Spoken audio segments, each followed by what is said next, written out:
J'ai trouvé un peu, par la grâce des algorithmes, cette artiste créatrice américaine, je crois.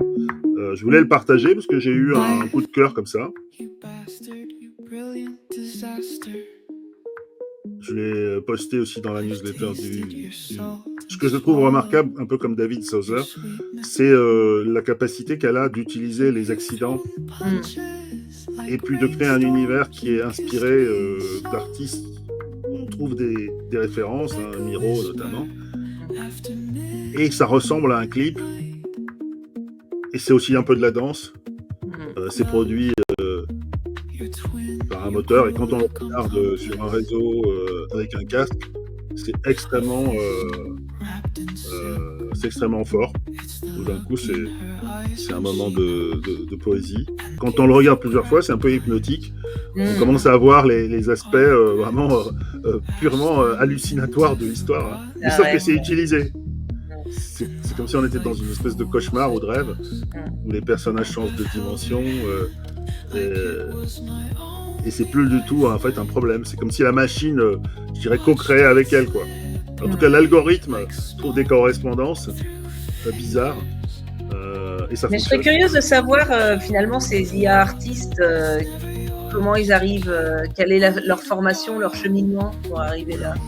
Je suis en train de discuter avec pas mal d'entre eux là justement parce que je crois qu'on peut sans doute construire quelque chose ensemble. D'autant plus qu'ils sont tous dans des phases très intéressantes. Il y a eu l'émerveillement, on va dire au début. Ils ont trouvé ces outils extraordinaires parce qu'ils pouvaient enfin s'exprimer. Souvent, c'est des DA ou des gens qui ont une formation artistique. Et puis là, il y a des grosses interrogations parce que finalement, cette art, cette création, elle appartient à qui ?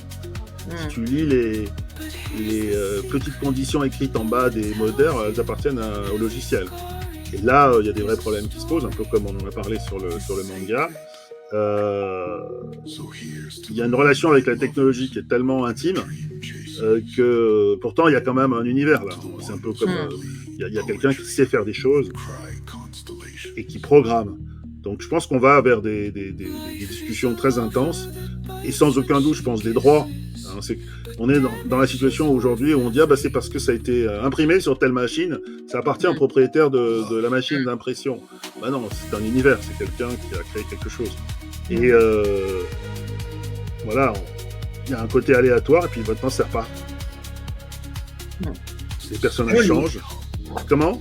C'est joli. Oui, ça pose des questions. En tout cas, on va mettre toutes les références, on va partager le lien et vous pourrez aller voir ce qu'elle fait.